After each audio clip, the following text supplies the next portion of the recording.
નમસ્કાર વિદ્યાર્થી મિત્રો, વાલા ભાઈ બહેનો, ફરી એકવાર વિડીયો લેક્ચરના માધ્યમથી આપ સૌનું સ્વાગત છે. આપણે બેટા લાસ્ટમાં લગભગ સંમિશ્રણ ઉપર વાત કરી હશે. એની અંદર સિગ્મા અને પાઈ સંમિશ્રણ ઉપર વાત થઈ. એના સિવાય વચ્ચે થોડા દિવસથી આપણે વિડીયો લેક્ચર નહોતા મૂકતા, એટલે હાઇડ્રોજન બંધની મેં વાત કરી દીધી છે અને એનો વિડીયો આપણી જોડે અવેલેબલ નથી, તો હવે આ વર્ષે નહીં મૂકી શકાય. એના પછી સંમિશ્રણના અંદર ધન, ઋણ અને શૂન્ય સંમિશ્રણ, તો એના જૂના પ્લેલિસ્ટમાં મારો એક વિડીયો છે, એ આપ જોઈ લેજો. બાકી અત્યારે આ વર્ષે મેં ભણાવી દીધું છે, રેકોર્ડ નથી કર્યું. હવે આપણે પહેલી એક્ઝામને ધ્યાનમાં લઈ અને થિયરી કેવી રીતે લખવી, એમાંથી બે થિયરીઓ છે વારે ઘડીએ પૂછાતી હોય છે. એમાં પહેલી આપણે VSEPR થિયરી કેવી રીતે લખવી એ શીખીએ છીએ.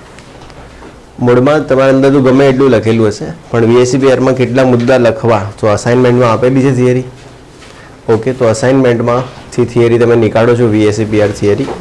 હું તમને અસાઇનમેન્ટમાં એકવાર જોઈ લઉં છું કે કેટલા મુદ્દાઓ સાથે થિયરી આપી છે, એટલા મુદ્દાઓ સાથે તમને થિયરી લખતા શીખવી દઉં છું.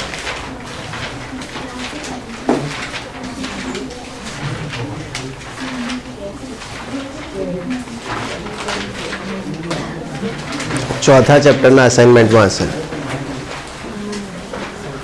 અસાઇનમેન્ટ 2માં હશે તો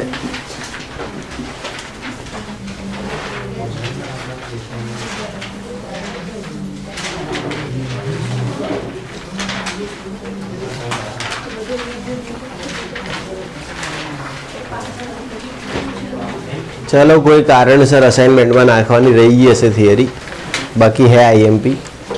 અસાઇનમેન્ટમાં ભૂલી ગયો હોઈશમાં IMPમાં, બરાબર. આ વગર અસાઇનમેન્ટને IMP અથવા લખી દો અસાઇનમેન્ટમાં કે VSEPR એ IMP થિયરી છે. ક્લિયર? ઓકે, અસાઇનમેન્ટ લગભગ તૈયાર થઈ ગયું હશે બધાને, કે નહીં થયું? એ તો સર તમે રોજ પૂછો અને મારકૂટની વાત હોય તો થાય, તમે પૂછતા નહીં હોય કેવી રીતે થાય? ચલો, VSEPR theory, valence shell electron pair repulsion theory. VSEPR theory શું કહેવાય? Valence shell electron pair repulsion theory. Valence shell electron pair repulsion theory, એવા નામથી આપણે ઓળખીએ છીએ VSEPR થિયરીને, valence shell electron pair repulsion theory. ધ્યાન રાખજો, વેલેન્સ સેલ કોને કહેવાય? તો સંયોજકતા કોષ. વેલેન્સ સેલ, એને વેલેન્સ સેલ કોને કહેવાય? તો સંયોજકતા કોષ. ક્લિયર? તો ધ્યાન રાખજો, સંયોજકતા કોષ, બરાબર, એને કહેવાશે વેલેન્સ સેલ. સંયોજકતા કોષમાં રહેલા ઇલેક્ટ્રોન યુગ્મો, ઇલેક્ટ્રોન પેર એટલે ઇલેક્ટ્રોન યુગ્મો, સંયોજકતા કોષમાં રહેલા ઇલેક્ટ્રોન યુગ્મો વચ્ચે નિપજતા અપાકર્ષણનો સિદ્ધાંત. સંયોજકતા કોષમાં રહેલા ઇલેક્ટ્રોન યુગ્મો વચ્ચે નિપજતા અપાકર્ષણનો સિદ્ધાંત એટલે VSEPR. V એટલે વેલેન્સ, વેલેન્સ એટલે સંયોજકતા, સેલ એટલે કોષ. તો સંયોજકતા કોષ, ઇલેક્ટ્રોન પેર મતલબ ઇલેક્ટ્રોન યુગ્મો વચ્ચે નિપજતા અપાકર્ષણનો સિદ્ધાંત. હવે આમાં કેવું હોય કે સંયોજકતા કોષના જે ઇલેક્ટ્રોન યુગ્મો છે એમની વચ્ચે અપાકર્ષણ થાય. આપણે જાણીએ છીએ ફિઝિક્સ મુજબ કે સજાતીય વીજભારો વચ્ચે અપાકર્ષણ અને વિજાતીય વીજભારો વચ્ચે આકર્ષણ. તો ઇલેક્ટ્રોન યુગ્મો છે એ સજાતીય હશે, કેમ કે એક ઇલેક્ટ્રોન યુગ્મ હશે એ ઋણ વીજભારિત હશે, અને બીજો ઇલેક્ટ્રોન યુગ્મ પણ કેવો હશે? ઋણ વીજભારિત હશે. તો એવા બે ઋણ વીજભારિત ઇલેક્ટ્રોન યુગ્મો વચ્ચે શું થવાનું છે? અપાકર્ષણ થવાનું. એ શું થવાનું હોય? અપાકર્ષણ. ક્લિયર? એટલે સંયોજકતા કોષના ઇલેક્ટ્રોન યુગ્મો વચ્ચે શું થશે? અપાકર્ષણ થશે. અને એનો જે સિદ્ધાંત છે એને કહેવાય VSEPR. VSEPR થિયરી જે છે એ સિઝવિક અને પોવેલ નામના વૈજ્ઞાનિકે આપી હતી. પાછળથી નાહોલ્મ અને ગિલિસ્પી નામના વૈજ્ઞાનિકે એના અંદર સુધારા વધારા કર્યા હતા. કોણે આપી હતી? સિઝવિક અને પોવેલ. ધ્યાન રાખવાનું છે, સિઝવિક અને પોવેલ નામના વૈજ્ઞાનિકે VSEPR સિદ્ધાંત આપ્યો હતો અને પાછળથી એમાં સુધારા વધારાનું કાર્ય કોણે કર્યું હતું? નાયહોલ્મ અને ગિલિસ્પી. આ લોકોએ સિદ્ધાંત આપ્યો. આ લોકોએ શું કર્યું? સિદ્ધાંત આપ્યો. અને ધ્યાન રાખજો, નાયહોલ્મ્સ, બરાબર, નાયહોલ્મ્સ અને ગિલિસ્પી. સ્પેલિંગ તમે એકવાર ચેક કરી દેજો, કોઈ જગ્યાએ લખેલું હોય તો. મારું સ્પેલિંગ ગલત પણ હોઈ શકે, બરાબર. નાયહોલ્મ્સ અને ગિલિસ્પી નામના જે વૈજ્ઞાનિક હતા એમણે સુધારો કર્યો હતો. શું કર્યો હતો? સુધારો કર્યો. ક્લિયર? તો એમણે સુધારો કરવાની કોશિશ કરી કોના અંદર? VSEPRમાં. ક્લિયર? શું થિયરી આપવામાં આવી હતી? તો થિયરી એવી આપવામાં આવી હતી કે કોઈ પણ અણુની આસપાસ રહેલી બંધકારક કક્ષકોના ઇલેક્ટ્રોન યુગ્મો એકબીજાથી શક્ય એટલા દૂર રહેવાનો પ્રયત્ન કરે છે. એકબીજાથી શક્ય એટલા દૂર. માની લો કે તમારી જોડે કોઈ અણુ છે AB3 પ્રકારનો, A, B અને B અને B. તો આ મધ્યસ્થ પરમાણુ, આ શું? મધ્યસ્થ પરમાણુ. અને આ છે બંધકારક ઇલેક્ટ્રોન યુગ્મ, જેને આપણે BP કહીએ છીએ. આ છે આપણો મધ્યસ્થ પરમાણુ અને આ શું છે બેટા? BP છે. ખબર પડી ને? આ પણ શું છે? BP છે, બંધકારક ઇલેક્ટ્રોન યુગ્મ. આ પણ શું છે? BP છે, બંધકારક ઇલેક્ટ્રોન યુગ્મ. તો એવું કહેવામાં આવ્યું હતું કે મધ્યસ્થ પરમાણુની આસપાસ રહેલી બંધકારક આણ્વિક કક્ષકો વચ્ચેના ઇલેક્ટ્રોન યુગ્મ શક્ય તેટલા એકબીજાથી દૂર રહેવાનો પ્રયત્ન કરે છે અને શક્ય તેટલું વધારેમાં વધારે બંધકોણ એમની વચ્ચે બને એ પ્રકારનું થતું હોય છે. આને કહેવાય VSEPRનો સિદ્ધાંત, કે મધ્યસ્થ પરમાણુની આસપાસ ગોઠવાયેલી બંધકારક આણ્વિક કક્ષકોના ઇલેક્ટ્રોન એ મધ્યસ્થ પરમાણુ સાથે વધુમાં વધુ બંધકોણ બનાવવાનો શું કરે છે? પ્રયત્ન કરે છે. એને કહેવાય છે VSEPR સિદ્ધાંત. એટલે કે મેક્સિમમ એમના વચ્ચે શું થતું હોય છે? અપાકર્ષણ થતું હોય છે. એવી અહીંયા વાત હતી. હવે ધ્યાન રાખજો કે આ અપાકર્ષણ જે છે એ કેવી રીતે થાય છે, શું એ કેવી રીતે આપણે સમજાવ્યું છે એ દેખતા પહેલાં આપણે જોઈ લઈશું VSEPRનો જે સિદ્ધાંત છે એની અભિધારણાઓ. શું જોઈશું? VSEPRના સિદ્ધાંતની અભિધારણાઓ. ક્લિયર? તો અભિધારણાઓ તમે સાંભળી લો છો. અભિધારણા મતલબ એક પ્રકારે જેવી રીતે આપણે આગળ જોયું હતું ને, શરતો. સમજણ પડી ને? ચલો, તો ધ્યાન રાખજો, VSEPR સિદ્ધાંતની શું એ? અભિધારણાઓ અથવા એની વન ટાઈપ ઓફ શરતો. ક્લિયર? તો VSEPR સિદ્ધાંતની જે પહેલી શરત છે એ છે કે મધ્યસ્થ પરમાણુની આસપાસ ગોઠવાયેલી બંધકારક અને અબંધકારક કક્ષકો એકબીજાથી શક્ય તેટલી દૂર રહેવાનો પ્રયત્ન કરે છે. ધ્યાન રાખીએ છીએ, મધ્યસ્થ પરમાણુની આસપાસ રહેલી બંધકારક અને અબંધકારક કક્ષકો મધ્યસ્થ પરમાણુની આસપાસ રહેલા બંધકારક અને અબંધકારક ઇલેક્ટ્રોન યુગ્મો એકબીજાથી શક્ય તેટલા દૂર રહેવાનો શું કરે છે? પ્રયત્ન કરે છે. તો આ પહેલી વાત है કે મધ્યસ્થ પરમાણુની આસપાસ રહેલા બંધકારક અને અબંધકારક ઇલેક્ટ્રોન યુગ્મો એકબીજાથી શક્ય તેટલા દૂર રહેવાનો પ્રયત્ન કરે છે. બીજી વસ્તુ કે VSEPR સિદ્ધાંત એ P વિભાગના તત્વો પર લાગુ પાડી શકાય છે. કોના ઉપર? P વિભાગના તત્વો પર લાગુ પાડી શકાય છે.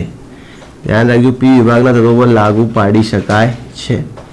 મતલબ કે બીજા જે તત્વો છે એના ઉપર તમે VSEPR સિદ્ધાંત લાગુ પાડી શકતા નથી. જો મધ્યસ્થ પરમાણુ P વિભાગમાંથી હશે તો જ તમે એના ઉપર VSEPR સિદ્ધાંત લાગુ પાડી શકો છો. બીજી વાત એવી છે કે જે સંસ્પંદન બંધારણો છે એમના માટે પણ VSEPR સિદ્ધાંતનો ઉપયોગ કરી શકાય છે. તો ધ્યાન રાખો છો, સંસ્પંદન બંધારણોની ભૌમિતિક રચનાઓને સમજવા માટે પણ આપણે કોનો ઉપયોગ કરી શકીએ છીએ? VSEPR સિદ્ધાંતનો ઉપયોગ કરી શકીએ છીએ. ક્લિયર? તેવું લખેલું છે કે સંસ્પંદનીય બંધારણો ધરાવતા અણુઓના આકારો નક્કી કરવા માટે પણ VSEPR સિદ્ધાંત નો ઉપયોગ કરી શકાય તો ધ્યાન રાખજો સંસ્પંદનીય બંધારણો ધરાવતા અણુઓના આકારો નક્કી કરવા માટે પણ VSEPR સિદ્ધાંતનો ઉપયોગ કરી શકાય. VSEPR સિદ્ધાંતની પહેલી અભિધારણા મધ્યસ્થ પરમાણુની આસપાસ ગોઠવાયેલા બંધકારક અને અબંધકારક ઇલેક્ટ્રોન યુગ્મો શક્ય હોય એટલું એકબીજાથી દૂર રહેવાનો પ્રયત્ન કરશે, બને એટલું એકબીજાથી કેવા રહેશે? દૂર. એવું કરવાથી એમને લાગશે કે બંધકોણ વધશે, પણ હકીકતમાં બંધકોણ ઘટશે. ક્લિયર? ધ્યાન રાખજો, મધ્યસ્થ પરમાણુની આસપાસ રહેલા બંધકારક અને અબંધકારક ઇલેક્ટ્રોન યુગ્મો શક્ય હોય તેટલા એકબીજાથી દૂર રહેવાનો પ્રયત્ન કરે છે. અને આના કારણે શું થશે? બંધકોણ ન્યૂનતમ થશે. શું થશે? બંધકોણ ન્યૂનતમ થશે. ક્લિયર? આ ધ્યાન રાખવાનું. આ એની ગંદી ઇફેક્ટ છે, ખરાબ ઇફેક્ટ છે કે એના કારણે બંધકોણ શું થશે? ન્યૂનતમ થશે. બીજું કે જે પી વિભાગના પરમાણુઓ છે જે મધ્યસ્થ પરમાણુ તરીકે વર્તતા હોય, પી વિભાગના જે પણ તત્વો, એના માટે આપણે VSEPR સિદ્ધાંત લાગુ પાડી શકીએ છીએ. સંસ્પંદનીય રચનાઓ માટે પણ VSEPR સિદ્ધાંત એટલો જ ઉપયોગી છે. હવે અહીંયા અપાકર્ષણનો ક્રમ શું છે? અપાકર્ષણનો ક્રમ એટલે એવું લખીશું સંયોજકતા કોષના ઇલેક્ટ્રોન યુગ્મોમાં નિપજતા અપાકર્ષણનો ક્રમ. શું લખીશું? સંયોજકતા કોષના ઇલેક્ટ્રોન યુગ્મોમાં નિપજતા અપાકર્ષણનો ક્રમ. એટલે આપણે એમ બોલ્યા કે સંયોજકતા કોષના ઇલેક્ટ્રોન યુગ્મો એકબીજાને અપાકર્ષે તો છે. હવે ધ્યાન રાખજો, સંયોજકતા કોષમાં ઇલેક્ટ્રોન યુગ્મો બે પ્રકારના હોય. સંયોજકતા કોષમાં ઇલેક્ટ્રોન યુગ્મ બે પ્રકારના હોય. એક હોય LP પ્રકારના અને એક હોય BP પ્રકારના. હંમેશા યાદ રાખવાનું, ઇલેક્ટ્રોન યુગ્મો બે પ્રકારના હોય. કારણ કે આ દુનિયામાં માણસો બે પ્રકારના, એક સારા માણસો અને એક ગંદા માણસો. બરાબર? એવી રીતે ઇલેક્ટ્રોન યુગ્મો પણ બે પ્રકારના છે, એક LP અને એક BP. ક્લિયર? આ બંને ઇલેક્ટ્રોન યુગ્મો વચ્ચે અપાકર્ષણ થાય. શું થાય? અપાકર્ષણ. મતલબ આમના વચ્ચે બી અપાકર્ષણ થાય. દેખો, સારા લોકો વચ્ચે બી અપાકર્ષણ હોય, ગંદા લોકો વચ્ચે બી અપાકર્ષણ, અને ગંદા અને સારા વચ્ચે તો હોય જ છે. સમજણ પડી કે નહીં? ચલો, સૌથી ઓછું અપાકર્ષણ કેમાં થતું હશે? સારા અને સારા. એવું નહીં કે સારામાં અપાકર્ષણ ના થાય, સારામાં પણ અપાકર્ષણ થાય. સમજણ પડી ને? ઓકે. કારણ કે આમ તો હું ઘણો સારો માણસ છું, પણ એક દિવસ લક્ષમાં રાતની માર ખાશે. સમજણ પડી ને? એ સારો માણસ જ છે, પણ સારામાં બી કોઈ વાર અપાકર્ષણ થાય. કોઈક દિવસ કીધું, આજ નહીં કીધું. ઓકે, ખુશમત થઈ જાય એટલો. ગંદા લોકોમાં તો અપાકર્ષણ થતું જ હોય છે. સમજણ પડી? યોગેશ તો આવતા જતા માર ખાતો જ હોય બધા રાતની. ક્લિયર? તો સૌથી વધારે અપાકર્ષણ કેમાં હશે? ગંદામાં. માપનું અપાકર્ષણ કેમાં હશે? સારા ગંદામાં. સમજણ પડી ને? તો બસ એ જ છે. સંયોજકતા કોષના ઇલેક્ટ્રોન યુગ્મોમાં નિપજતા અપાકર્ષણનો ક્રમ.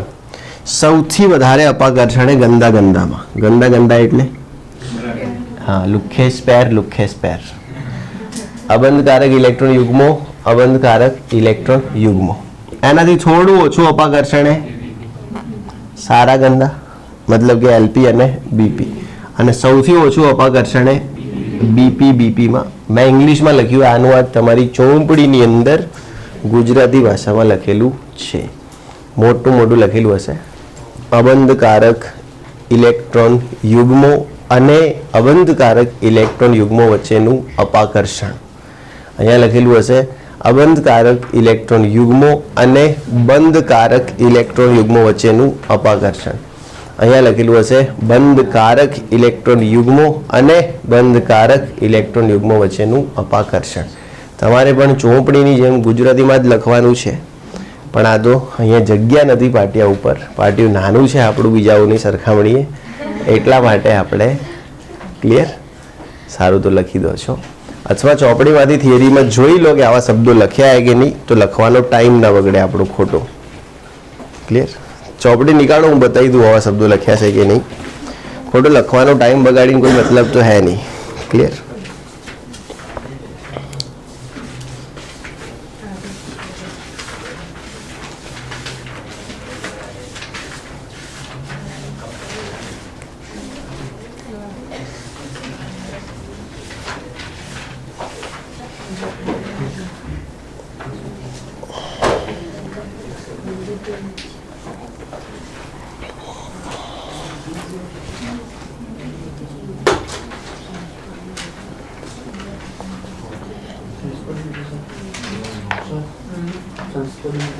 એ આવશે આગળ.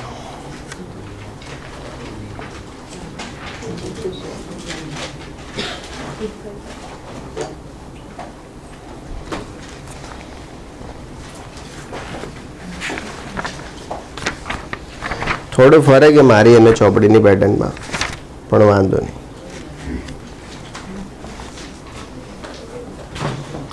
સામાન્ય ફરક છે મારી અને ચોપડીની પેટર્નમાં.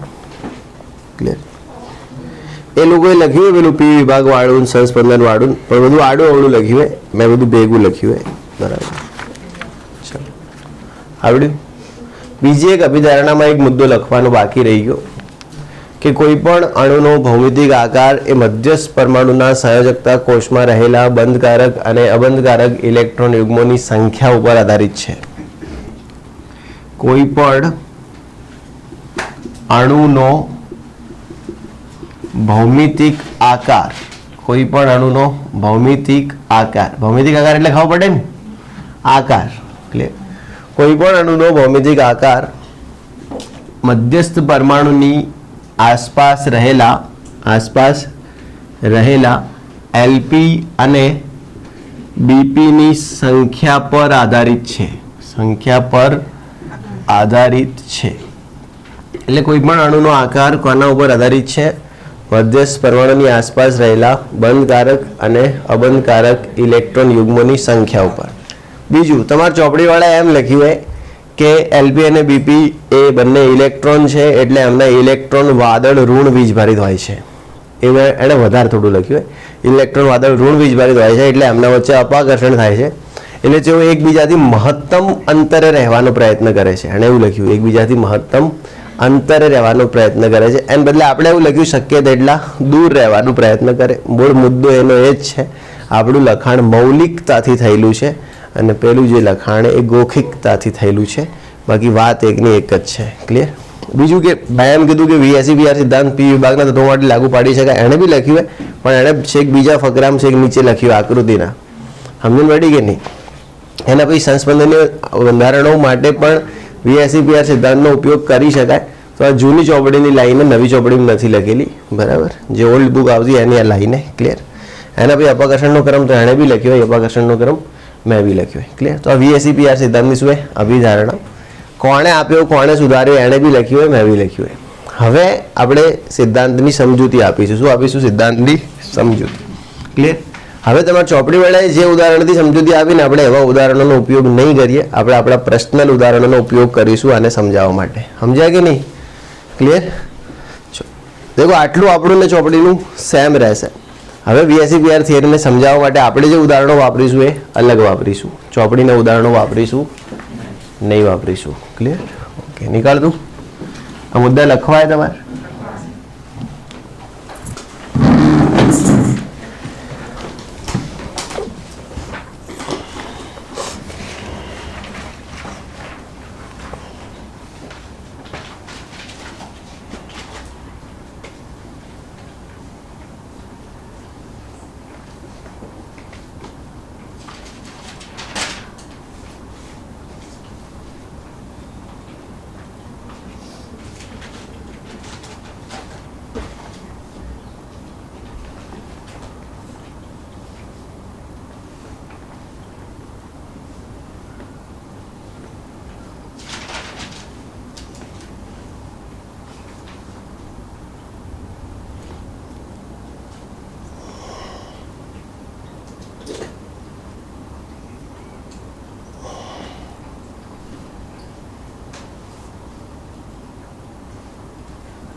કોઈ પણ અણુનો ભૌમિતિક આકાર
चलो થઈ ગયું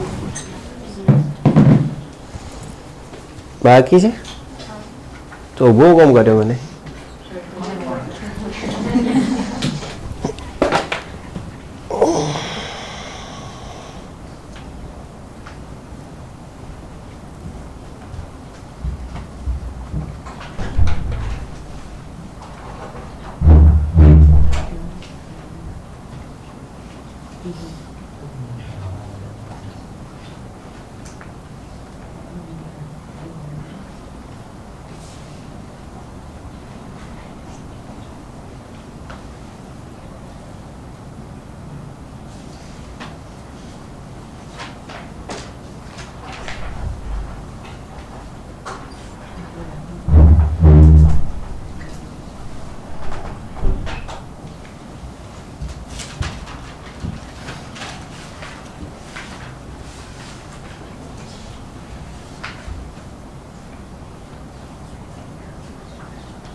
चलो થઈ ગયું ઓકે निकाल दो હવે તો નીકાળવું જ પડે ભાઈ શું ના સાહેબ ના સાહેબ હવે ધ્યાન રાખજો VSEPR થિયરી શું કર્યું હતું ખબર હે આપણે એને પહેલા એવું હતું કે સંકરણ ઉપરથી આકાર નક્કી કરતા હતા કોના ઉપરથી સંકરણ પહેલા કેવું હતું સંકરણ જોવાનો અને આકાર નક્કી કરી દેવાનો તો કે sp3 સંકરણ આવે ને કયું સંકરણ sp3 એટલે આપણે સમચતુષ્ફલકીય છે એવું કહી દેતા શું કહેતા સમચતુષ્ફલક એવું પહેલા કહી દેતા પણ VSEPR થિયરી એવું કીધું કે ભાઈ સંકરણ ઉપરથી તમે આકાર નક્કી કરી શકતા નથી આપણે આકાર સંકરણ ઉપરથી જ્યારે નક્કી કરીએ છીએ ને પણ એ આકારમાં બદલાવ આવી શકે જ્યારે ઇલેક્ટ્રોન યુગ્મો વચ્ચે અપાકર્ષણ થવા લાગે શું થવા લાગે ઇલેક્ટ્રોન યુગ્મો વચ્ચે અપાકર્ષણ તો એ આકારો જે આપણે સંકરણ પરથી નક્કી કરીએ છીએ એ આકારો રહેતા નથી એવું VSEPR થિયરીમાં કહેવામાં આવ્યું હતું ક્લિયર એટલે આપણે અણુના પ્રકાર ઉપરથી આકાર નક્કી કરવાનું ચાલુ કર્યું ને એના પાછળનું કારણ કોણ હતું VSEPR હતું એટલે આપણે અણુના હવે બધું ભણાઈ તમને બધું દીધું હે પણ કીધું નતું કે આ બધું આ રીઝનથી નામ ને તેમ ને કેમ કે હું તો શું મારી મેથડથી હેડી જઉં છે નીટ જેઈની ભણાવવાની સ્ટાઇલ એનથી એવું નહીં કે બોર્ડ સિસ્ટમમાં ખબર નહીં પડતી કે એવું તેવું પણ એવું હોય કે કંટાળો આવે બોર્ડ સિસ્ટમમાં ઉતરવાનું મને ઘણું સમજ્યા ને ચલો આમ ચીતરી ચડે ચલો હવે તો એ વાંધો નહીં તો ઉતરી શકાય ફાવે તો હવે આટલે ધ્યાન આવ્યું VSEPR થિયરીમાં. ધારો કે આપણી જોડે CH4 મિથેન, ક્લિયર? શું છે? CH4 methane. બીજું આપણે જોડે NH3 એમોનિયા. શું છે? NH3 ammonia. અને ત્રીજું આપણે જોડે H2O પાણી. શું છે? H2O પાણી. એટલે આપણી જોડે ત્રણ વસ્તુ છે, એક એ મિથેન, એક એ એમોનિયા અને એક એ પાણી. ધારો કે તમે આ બધાનું સંકરણ શોધશો ને, તો કે આનું સંકરણ શોધશો તો આવશે sp3. શું આવશે? sp3. આનું પણ સંકરણ શોધશો ને તો શું આવશે? sp3. આનું પણ સંકરણ શોધશો શું આવશે? sp3. કે ત્રણે ત્રણના સંકરણ sp3 તો ત્રણે ત્રણના આકાર કેવા થવા જોઈએ? સમચતુષ્ફલકીય. શું વાસ્તવમાં ત્રણે ત્રણ સમચતુષ્ફલકીય છે? નથી. તો સંકરણ ઉપરથી તો બધા કેવા થવા જોઈએ? સમચતુષ્ફલકીય. પણ એવું નથી થતું, તો એ સમજાવવાનો પ્રયત્ન VSEPR કર્યો હતો. કોણે? VSE. એમણે એમ કહ્યું કે જે CH4 છે એનો પ્રકાર AB4 છે. કયો પ્રકાર છે? AB4. એનો જે ટાઈપ એ NH3 ની જે ટાઈપ છે ને AB3E છે. કઈ ટાઈપ છે? AB3E. અને પાણીની જે ટાઈપ છે ને એ છે AB2E2. કઈ ટાઈપ છે? AB2E2. એટલે અહીંયા તમે જોઈ શકો કે આના જોડે BP કેટલી છે? 4. આ બધું તમારે લખાણથી લખવાનું, સમજણ પડી ને? આના જોડે BP કેટલી છે? 4. અને LP કેટલી છે? 1. પણ આ બધું ગુજરાતીમાં લખશો. તમે કેવી રીતે લખશો હું તમને એકાદું લખીને એ તો હું બોલી દઈશ એટલે તમે સમજી જશો. અને હું બોલ્યો બેઠું લખવાની જરૂર નહીં, તમે પણ તમારી મૌલિકતાથી લખી શકો.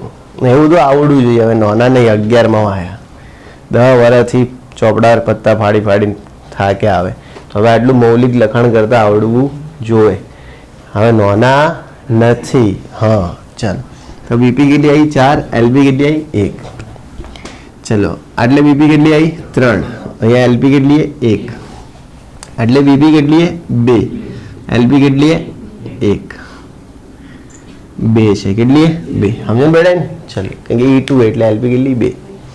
હવે ધારો કે તમે આનો આકાર દેખશો CH4 નો, તો આ પ્રકારનો C, પછી આટલે H, અહીંયા શું હશે? H, આટલે શું? H અને H. હવે ધ્યાન રાખો થયું કેવું? તમે એવું બધું લખતા ના જો. આ અને આ BP છે. શું છે? BP. આવું તમારે નહીં કરવાનું, તો હું તમને સમજાવવા કરું, તમારે તો ખાલી દોરવાનું. ચલો, આ BP અને આ બી શું છે? BP. BP વચ્ચે અપાકર્ષણ કેવું હોય? ઓછું હોય, માપનું હોય. એટલે આ BP થી દૂર રહે. અપાકર્ષણ હોય તો દૂર જ રહે. સમજણ પડી? ચાલો, અહીંયા પણ BP વચ્ચે અપાકર્ષણ કેવું હોય? ઓછું, તો દૂર રહે. પણ આમ ધક્કા મૂકી કરતી હશે એકબીજા, એટલે ધક્કા મૂકી નહીં હોય. સમજ પડી? હારા માણસોને કેવું હોય કે ભાઈ મારે તને નહીં બોલાવો, આજથી આપણે દોસ્તી પૂરી, તું તાર ઘેર હું માર ઘેર. ખબર પડી ને? ખરાબ હરી ખબર પડી ને? એવું બધું હોય. સમજ્યા ને? આવતો ના નોમરે એ ખરાબ માણસો હમણાં હોય. સમજ્યા ને? સારા લોકોમાં એટલું છે કે બકા તું તારા ઘરે હું મારા ઘરે, આ બસ નહીં થાય. સોરી. ચલો, તો આ લોકો આવું હોય ભાઈ આપણા વચ્ચે અપાકર્ષણ, તું દૂર રહે પ્લીઝ. સમજ્યા? ઓકે. એટલે શું એ? BP. ખબર ને? શું એ? અપાકર્ષણ. ધારો કે આપણે અમદાવાદ કોઈ સારી જગ્યાએ હોઈએ, મોલ બોલમાં કોઈને ભૂલથી અડી જઈએ, તો કે સોરી, ઓકે સોરી, એવું જાય. કેમ કે સારા લોકો હોય કે ભૂલથી અડાઈ ગયું. અને આપણે ગોમડા બોમડા કોઈને અડી જઈએ, ભેટું મારે ગદ્દી ના તારે લે તો મને તો એ થોડું અપાકર્ષણ કેવું હોય? વધારે.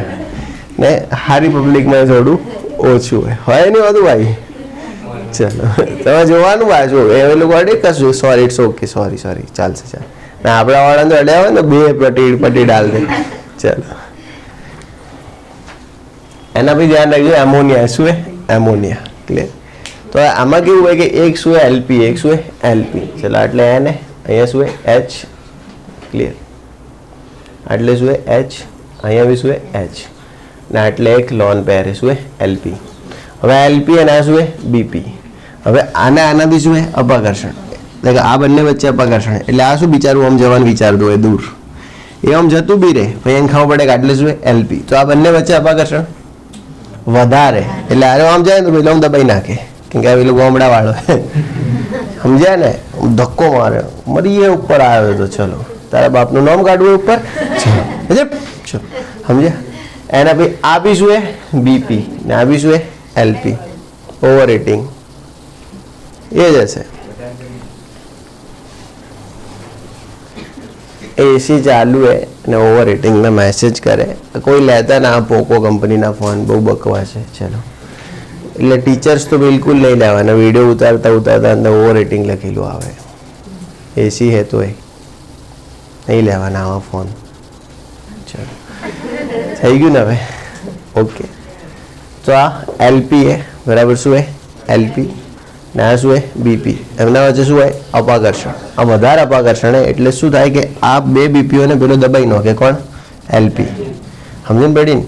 એટલે થાય કેવું કે અહીંયા જે ખૂણો હોય ને ઘટી જાય, શું થાય ઘટી જાય. ખરેખર sp3 સંકરણ મુજબ ખૂણો થવો જોઈએ 109, કેટલો થવો જોઈએ, પણ આ આવ્યો ને પેલો ગોમડાનો ગોરો, એણે શું કર્યું ખબર પડી ને, દબાઈ નાખ્યું, એટલે આ ખૂણો થઈ ગયો 107. કેટલો થઈ ગયો 107.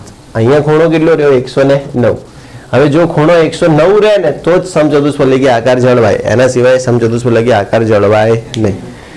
એટલે આ તો સમચતુષ્ફલકીય રહી ગયો, પણ આનો આકાર થઈ ગયો ત્રિકોણીય પિરામિડલ. શું થઈ ગયો ત્રિકોણીય પિરામિડલ. એટલે ધ્યાન રાખજો, આનો આકાર તો સમચતુષ્ફલકીય છે, આનો આકાર તો સમચતુષ્ફલકીય છે, પણ આ કયો આકાર થઈ ગયો ત્રિકોણીય પિરામિડલ. આ આકાર થઈ ગયો ત્રિકોણીય પિરામિડલ. કયો આકાર થઈ ગયો ત્રિકોણીય પિરામિડલ. હવે પાણીના અંદર બે એલપીએ, કેટલી એલપીએ બે, કે પાણી તમે દેખશો ને તો આ ટાઈપનું હોય ઓ, આટલે શું હે એચ, ને અહીંયા બી શું હે એચ. એક અહીંયા એલપીએ પાણીના અંદર અને બીજી એલપી અહીંયા હે. ક્લિયર? હવે થશે કેવું કે આ બીપી, આ શું હે બીપી, આ બી શું હે બીપી. આ બંને એકબીજાને શું કરે અપાકર્ષે, કે અપાકર્ષણના કારણે આમ દૂર જવાનો પ્રયત્ન કરે તો ઉપર તો અમે એનથી વધારે લોચાય, સમજ્યા ને? એટલે શું હે એલપી, અહીંયા બી શું હે એલપી. કે થોડી ભૂલમાં અમારી તો પેલો પટેડ દઈને બેથી જ કરશે, સમજણ પડી ને? આ બાજુ ગઈ તો આ રહ્યો, તો થાય કેવું કે અહીંયા અપાકર્ષણ વધારે થતું હોય છે. કેમ? કેમ કે એલપી એલપીને અપાકર્ષે, ઉપરથી પાછી એલપી બીપીને અપાકર્ષે. અને આપણે ભણ્યા સૌથી ઓછું અપાકર્ષણ અહીંયા હે, હા અહીંયા અપાકર્ષણ વધારે, એટલે ઉપર જવાની તો વાત નહીં. એટલે ખૂણો શું થાય હજી બી ઘટે, શું થાય ખૂણો હજી બી ઘટે.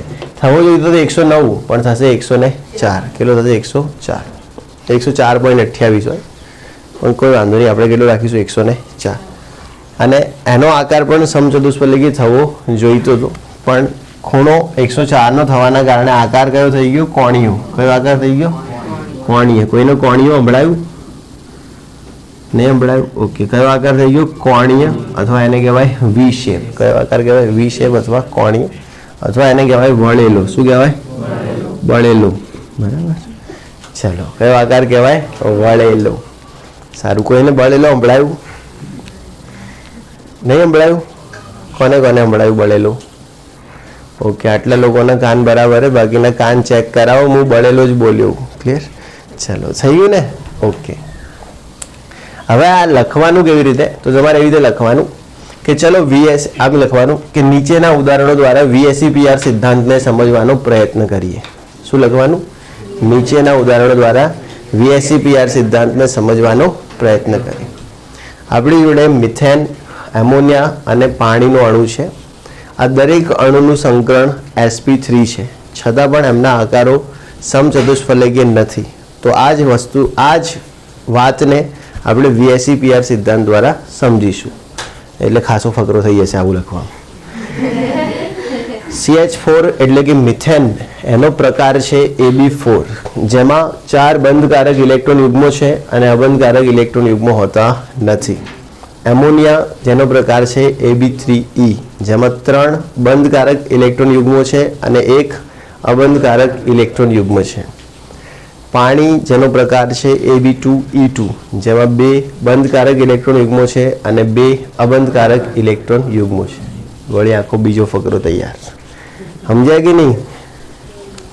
અહીં મિથેનમાં સ્પષ્ટ જોઈ શકાય છે કે માત્ર બંધકારક ઇલેક્ટ્રોન યુગ્મો હોવાથી મિથેનમાં બંધકારક કક્ષકો વચ્ચેનું અપાકર્ષણ ઓછું હોય છે.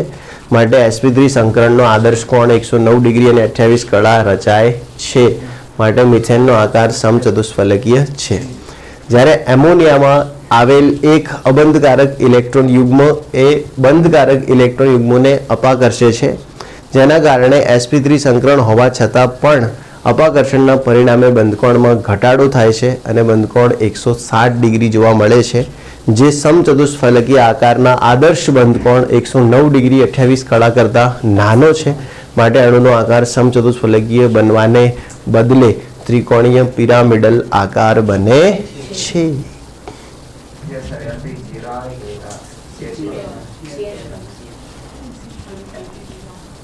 जीरो आवे, मैं भूल में 1 लखी दीदी। चलो अँ ए बी 4 प्रकार है एट एलपी शू आपसे 0, जो कि मैं लीधी भी नहीं है पण अँ लखवा भूल थी गई है। थैंक यू बेटा। चलो एना पछी ध्यान रखो, बहु बधी भूलो गाड़ करे कल्पेश मारी विडियो में पण बहु बधी मिस्टेक्स एने शोधी है, मोकले भी मैंने सरस, वेरी गुड, गम्यू मैंने कि तू आटलू ध्यान से बधु जोवे छे, सरस। એટલે ધ્યાન રાખજો। બીજું એ મારી જોડે પાણી, શું એ પાણી, તો એનો આકાર AB2E2 છે। એના અંદર બંધકારક ઇલેક્ટ્રોન યુગ્મો અને અબંધકારક ઇલેક્ટ્રોન યુગ્મો વચ્ચેનું અપાકર્ષણ મહત્તમ છે। sp3 સંકરણ હોવા છતાં પણ બંધકોણ 109 ડિગ્રી 28 કળા થઈ શકતો નથી। અબંધકારક ઇલેક્ટ્રોન યુગ્મોનું અપાકર્ષણ એ બંધકોણમાં ઘટાડો કરાવે છે અને બંધકોણ 104 ડિગ્રી થાય છે, માટે પાણીનો અણુ કોણીય અથવા વળેલો આકાર ધારણ કરે છે। આમ VSEPR સિદ્ધાંત પરથી સ્પષ્ટ થાય છે કે સંકરણ સરખા હોવા છતાં પણ આકારો સરખા હોતા નથી, કારણ કે મધ્યસ્થ પરમાણુની આસપાસ રહેલું બંધકારક અને અબંધકારક ઇલેક્ટ્રોન યુગ્મો વચ્ચેનું અપાકર્ષણ એ આકાર નિર્ધારિત કરવા ઉપર અસર કરે છે। આમ VSEPR સિદ્ધાંતથી સ્પષ્ટ સમજી શકાયું કે મધ્યસ્થ પરમાણુની આસપાસ રહેલી બંધકારક અને અબંધકારક ઇલેક્ટ્રોન યુગ્મોની સંખ્યા એ ભૌમિતિક આકાર નિર્ધારણમાં મહત્વની ભૂમિકા ભજવે છે। મૂળમાં આપણે આકારો બદલ્યા તો કોના કારણે બદલ્યા? તો એલપી અને બીપીની સંખ્યાને કારણે। તો કે આકારો ચેન્જ થવા પાછળનું કારણ શું? એલપી અને બીપીની સંખ્યા। અને એ જ સમજાવવા માટેનો સિદ્ધાંત એટલે VSEPR સિદ્ધાંત। સંયોજકતા કોષના ઇલેક્ટ્રોન યુગ્મો એમના વચ્ચે થયું અપાકર્ષણ, એના કારણે આકારની પથારી ફરી ગઈ, बराबर। એને જ કહેવાય VSEPR સિદ્ધાંત। તો આનું લખાણ મૌલિક લખતા આવડશે કે નહીં આવડે? હા, ના હોય કોઈ ચોપડીમાં જેવું લખ્યું એ ટાઈપનું લખી દેજો ગોખીને।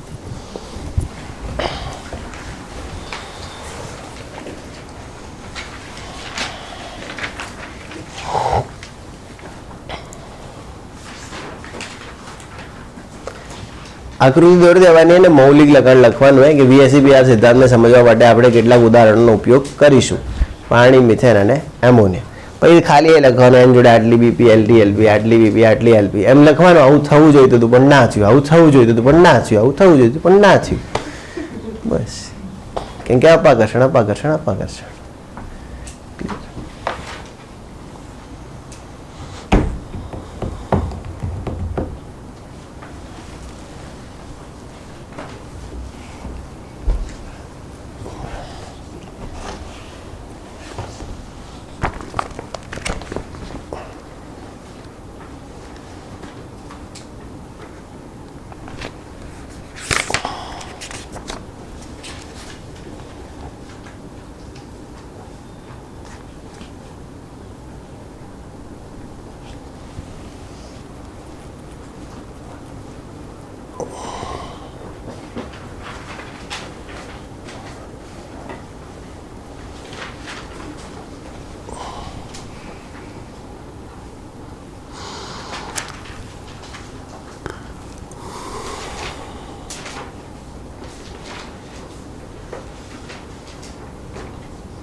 થઈ ગયું ને?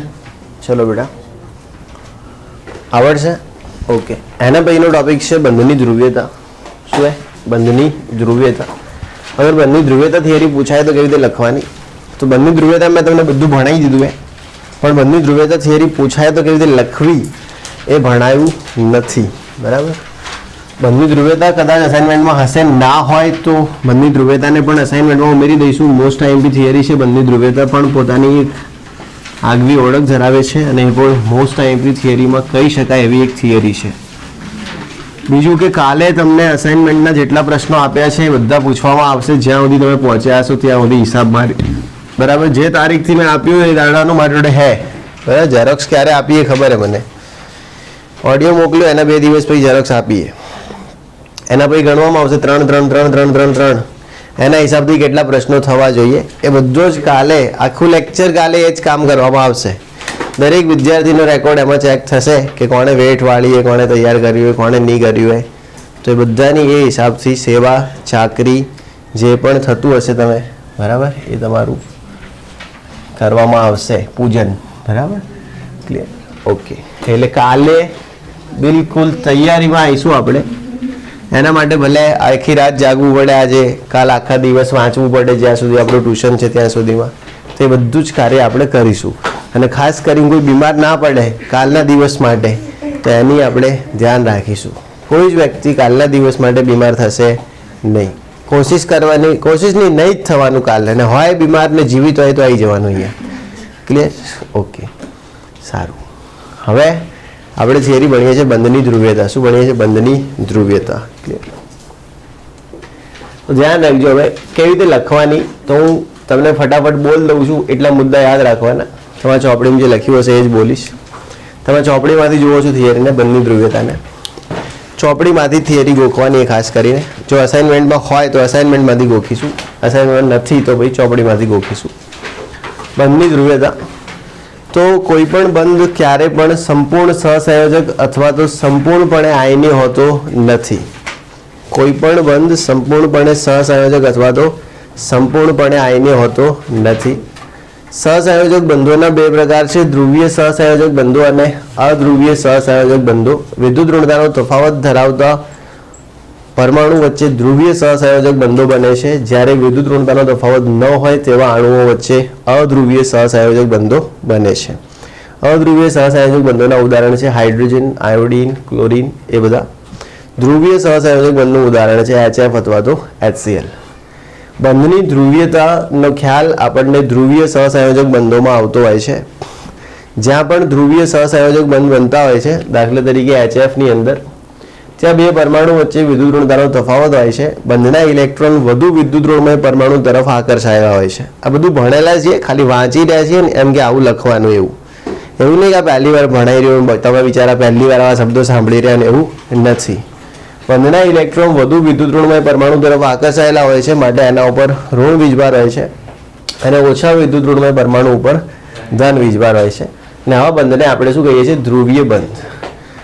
ધ્રુવીય બંધની દ્વિધ્રુવ ચાક માત્રા દર્શાવવા માટે દ્વિધ્રુવ ચાક માત્રાનો ઉપયોગ થતો હોય છે, અને જેને આપણે મ્યુ કહીએ છીએ. એનું સૂત્ર છે Q × D અને એનો એકમ છે કુલમ × મીટર, જેને આપણે સેન્ટીમીટર સમજવાનો નથી, એવું બી કીધું હશે. આનો એકમ શું છે? Coulomb × metre. દ્વિધ્રુવ ચાક માત્રાને દર્શાવવા માટે આવી સંજ્ઞાનો ઉપયોગ થાય છે, અને જે તીર છે એને આપણે ધનથી ઋણ તરફ દર્શાવતા હોઈએ છીએ. બસ અહીં HF અણુમાં ધ્રુવીયતા જોવા મળે છે અને HF અણુ ધ્રુવીય છે. ઘણી વખત એવું બનતું હોય છે કે કેટલાક અણુઓમાં બંધ ધ્રુવીય હોય છે પરંતુ અણુ અધ્રુવીય હોય છે. આવું જ એક ઉદાહરણ આપણે લઈશું. કોનું લીધું એણે? ચલો HF ભાઈ કયું ઉદાહરણ લીધું હોય તમારા ચોપડીવાળાએ? H2O BF2 લીધું હે? ઓકે, HF ભાઈ ઉદાહરણ લીધું BF2. કયું ઉદાહરણ લીધું? BF2. હવે બસ એમાં ભાષણ આપવાનું કે BF2 એનો આકાર રેખીય છે. BF2 અણુનો આકાર કેવો છે? રેખીય છે, જે આ આકૃતિમાં દર્શાવેલો છે. અહીં F આંશિક ઋણ, અહીં F આંશિક ઋણ, આના ઉપર આંશિક ધન. આની ધ્રુવીયતા આમ, આની ધ્રુવીયતા આમ. હવે આપણે દુઃખની વાતો કરીશું કે ભાઈ દુઃખના ડોંગર તૂટી પડ્યા છે. ક્લિયર? જો હવે BF2 અણુનો આકાર રેખીય છે. અહીં BE અને F વચ્ચેનો બંધ ધ્રુવીય છે. અહીં BE અને F વચ્ચેનો બંધ ધ્રુવીય છે. જો આ બંધ ધ્રુવીય કહેવાય, આ બંધ કેવો કહેવાય? ધ્રુવીય. પરંતુ BF2 અણુ અધ્રુવીય છે. આખે આખો અણુ કેવો છે? અધ્રુવીય. કારણ કે અહીં બંને બાજુ દ્વિધ્રુવ ચાક માત્રા પરસ્પર એકબીજાની વિરુદ્ધ છે, માટે કુલ દ્વિધ્રુવ ચાક માત્રાનું મૂલ્ય શૂન્ય થાય છે. આમ BF2 અણુ કેવો છે? અધ્રુવીય અણુ છે. બસ એ જ લખ્યું, એને વાંચી લો કે BF2 અણુ એનો રેખીય આકાર છે, તે સમતલીય છે. BF બંધ એ કેવો બંધ છે? ધ્રુવીય બંધ છે. પરંતુ BF2 અણુ અધ્રુવીય છે કારણ કે પરસ્પર વિરુદ્ધ દ્વિધ્રુવીય ચાક માત્રતા એ શૂન્ય થઈ જાય છે અથવા એકબીજાને નષ્ટ કરે છે. ક્લિયર? પહેલા શું લખવાનું ખબર? પહેલા ભાષણ આલવાનું કે કોઈ પણ બંધ સંપૂર્ણ સહસંયોજક કે આયને હોતા નથી. સંપૂર્ણ સહસંયોજક જણાતા બંધોમાં પણ આયની લક્ષણ જોવા મળે છે. સહસંયોજક બંધોના બે પ્રકાર છે, ધ્રુવીય સહસંયોજક બંધો અને અધ્રુવીય સહસંયોજક બંધો. એમાં અધ્રુવીય સહસંયોજક બંધોના બે ઉદાહરણ આપવાના, પછી ધ્રુવીય સહસંયોજક બંધોમાં ધ્રુવીયતા જોવા મળે છે. એમ કરીને પહેલું ઉદાહરણ કોનું આપવાનું? HF. બીજું ઉદાહરણ BF2. હવે ત્રીજું ઉદાહરણ. એ બધું એક એક ઉદાહરણ આપતા જવાનું, એના વિશે બે ત્રણ ત્રણ લીટી લખતા જવાનું. ચલો બીજું ઉદાહરણ કોનું હોય? BF3. ઓકે, BF3 અણુ એનો આકાર સમતલીય સમત્રિકોણ છે. અહીં BF બંધો ધ્રુવીય છે, અહીં BF બંધો ધ્રુવીય છે, પરંતુ BF3 અણુ અધ્રુવીય છે. કેવું છે? અધ્રુવીય. ચલો આ એને માઇનસ, આના ઉપર શું? માઇનસ, આના ઉપર શું? માઇનસ. આની દ્વિધ્રુવ ચાક માત્રા આમ થાય, આ બેની ભેગી દ્વિધ્રુવ ચાક માત્રા આમ થાય. મતલબ કે અહીં BF બંધ ધ્રુવીય છે, પરંતુ કુલ દ્વિધ્રુવ ચાક માત્રાનું મૂલ્ય એ શૂન્ય છે. પરિણામે BF3 અણુ એ અધ્રુવીય છે. એના પછી ઘણું ઉદાહરણ છે. ચલો એના પછી ઉદાહરણ છે પાણી. એના પછી પાણી જશે ઉદાહરણમાં. પાણી આપ્યું જ નહીં ઉદાહરણમાં, તો HF પછી પાણી હતું. એક આલીને ભોપાઓ. ચલો એના પછી પાણી શું? પાણી OH અને H. ચલો હવે પાણીનું ઉદાહરણ લખવાનું છે કે પાણીનો અણુ. બરાબર? ચલો એટલે પાણીનો અણુ છે. બરાબર? ચલો તો પાણીમાં એટલે ઋણ વીજભાર હશે, અહીંયા શું છે? ધન વીજભાર. એટલે શું છે? ધન વીજભાર. એટલે લોંગ પેર. અહીંયા બી લોંગ પેર, લોન પેર કહેવાનું, લોંગ પેર ના કહેતા. ચલો આની ધ્રુવીયતા આમ છે, આની ધ્રુવીયતા આમ છે, અને લોન પેરના કારણે ધ્રુવીયતા આમ છે. ક્લિયર? તો ધ્યાન રાખજો, પાણીના અણુમાં હાઇડ્રોજન અને ઓક્સિજન વચ્ચેનું બંધ એ ધ્રુવીય છે, જ્યારે અબંધકારક ઇલેક્ટ્રોન યુગ્મો પણ ધ્રુવીયતામાં વધારો કરે છે. શબ્દ લખવાનો છે, અબંધકારક ઇલેક્ટ્રોન યુગ્મો ધ્રુવીયતામાં વધારો કરે છે. શબ્દ શું લખ્યો છે? અબંધકારક ઇલેક્ટ્રોન યુગ્મો ધ્રુવીયતામાં વધારો કરે છે. બીજો શબ્દ લખ્યો છે કે અહીં કુલ ધ્રુવીયતા શૂન્ય થતી નથી, કારણ કે બંને બંધો દ્વારા ઉત્પન્ન થતી ધ્રુવીયતા એક જ દિશામાં છે. આમ પાણીમાં OH બંધ પણ ધ્રુવીય છે અને કુલ ધ્રુવીયતા શૂન્ય ન થતી હોવાથી પાણીનો અણુ પણ ધ્રુવીય છે. અને પાણીના અંદર મ્યુનું મૂલ્ય કેટલું? 1.85 ડી/.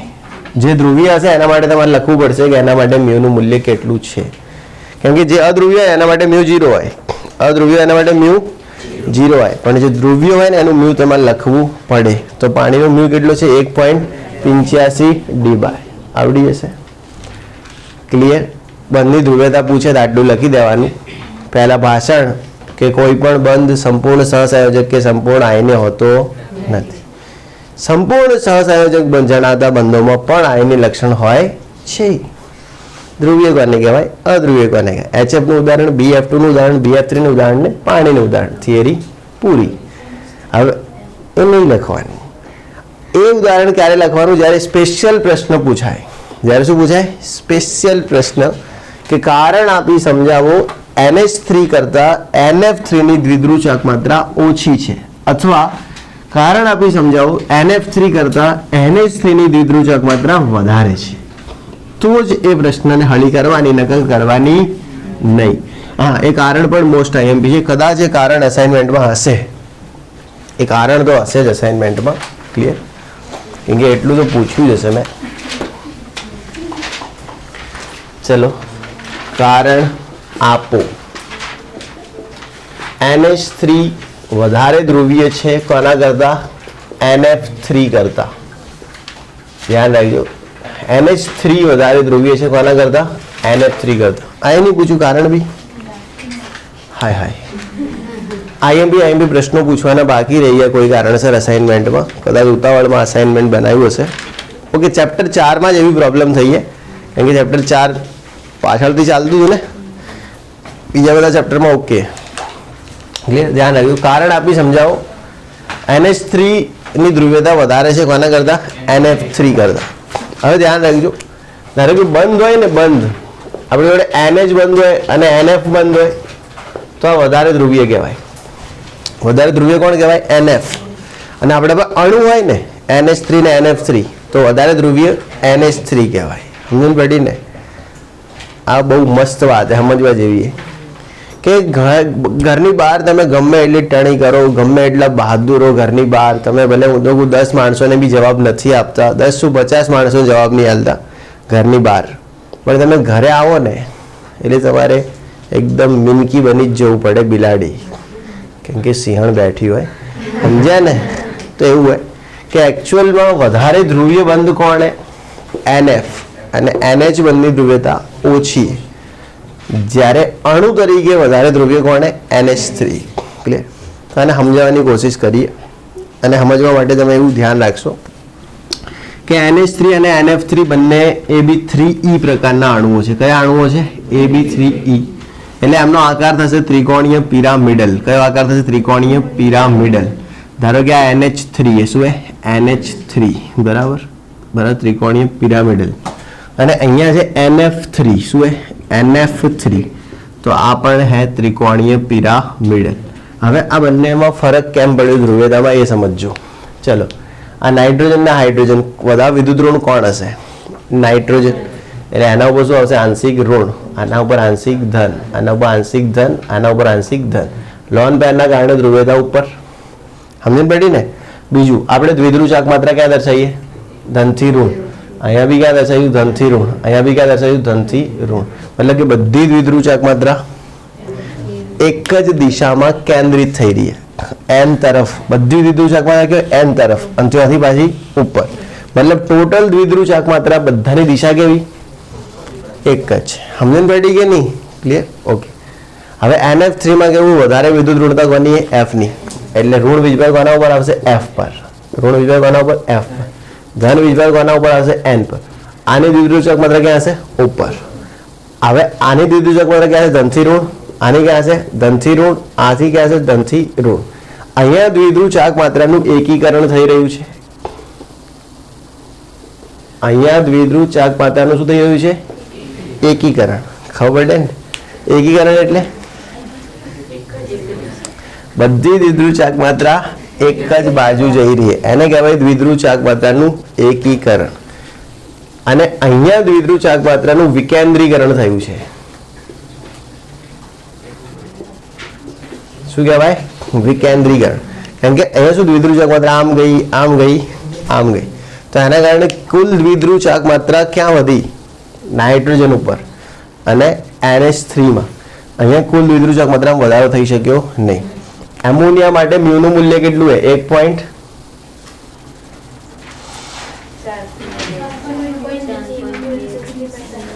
4.90 ડીબાય. એ 30 ના લખવું હોય ડીબાય લખી દેવાનું. બરાબર. અને આના માટે કેટલું છે? ચલો 0.80 ડીબાય. તમે જો ખરેખર તો એને બંધ તરીકે સમજો. બોન્ડ બંધમાં આટલી ખાલી ધ્રુવીયતા જોવા જઈએ ને, આટલી અને આટલી, તો બધા ધ્રુવીય બંધ આ કહેવાય. ધ્રુવીય બંધ આ કહેવાય. અને ધ્રુવીય અણુ જોઈએ ને તો પેલો કહેવાય. સમજણ પડી ગઈ નહીં? અમુક વાર કેવું હોય ખબર કે અમુક જણ બહુ હોશિયાર હોય પણ એને માર્ક્સ ના આવે, ને અમુક મીડિયો કરો કેવા હોય પણ એ ટોપ માર દે. હવે ભાઈ હવે હોશિયાર લોકો શું કરે કે જ્યારે એક્ઝામ હોય કે એવું હોય કોન્ફિડન્સમાં હોય લોકો કે વાંચી લઈશું છેલ્લા 3-4 દિવસમાં, એ તો ફોડ નાખીશું છેલ્લા મહિનામાં. કદાચ એ જ વખતે બીમાર થઈ ગયા, એ જ વખતે એવી કોઈ કુદરતી ઘટના થઈ ગઈ, પટી ગયા. હવે મીડિયો કરશું એ કન્ટિન્યુ મહેનત કરે રાખે એ ટોપ મારે. તો આમાં બી એવું હોય. આને એમ હતું કે આપણું બંધ તો વધારે ધ્રુવીય એને ફોડ કે રખ દેંગે, ફાટી ગઈ શું ફોડ કે રખ દેંગે, પેલો જીતી ગયો. કેમ કે આ ધ્રુવ્યતાનું શું થઈ ગયું? વિકેન્દ્રીકરણ. પેલો એકીકરણ કરી ગયો. સમજ્યા કે નહીં? બસ આ જ લખવાનું તમારે અને એના જ તમને શું મળશે? માર્ક્સ મળશે. એ જ લખેલું તમારા ચોપડીમાં કે NF3માં NF બંધ છે, જ્યારે NH3માં NH બંધ છે. NH બંધ કરતાં NF બંધ વધુ ધ્રુવીય છે, તો એ NH3 અણુ NF3 કરતાં વધારે ધ્રુવીય છે. એને આકૃતિ દોરીને સમજાવી દેવાનું. તમે આકૃતિ દોરશો ને આવું શબ્દ લખશો ને એકીકરણ ને વિકેન્દ્રીકરણ, એટલે માર્ક્સ હાલ દેશે. અને થોડું મૌલિક પોતાની રીતે કે અહીં બધી જ ધ્રુવ્યતા એક દિશામાં છે, પેલી અલગ અલગ દિશામાં છે, એટલે અહીંયા કુલ ધ્રુવ્યતામાં વધારો થાય છે અને પહેલાં કુલ ધ્રુવ્યતામાં ઘટાડો થાય છે. ભાઈ મૂલ્યો લખી દેવાના 4.9 અને પેલાનું 0.80 આવડી જશે. તો અહીંયા બંધની ધ્રુવ્યતા થિયરી લખતા આવડશે. પહેલાં ભાષણ, પછી HF, પછી BF2, પછી BF3, પછી પાણી, પછી NF3 અને NF3.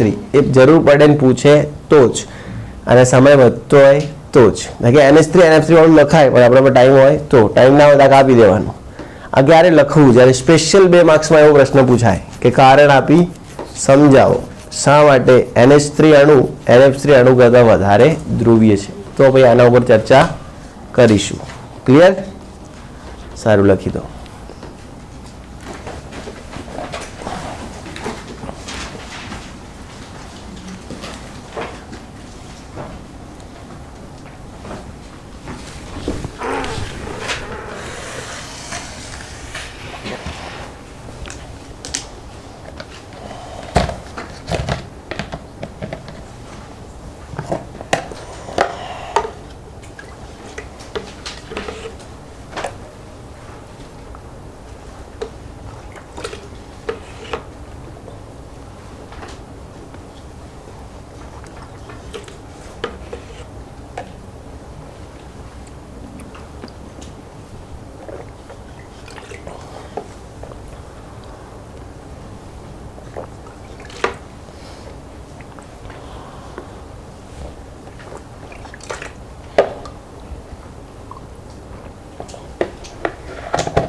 કોઈએ પણ આ રૂમનો દરવાજો નહીં ખોલવાનો કોઈ બી કામથી.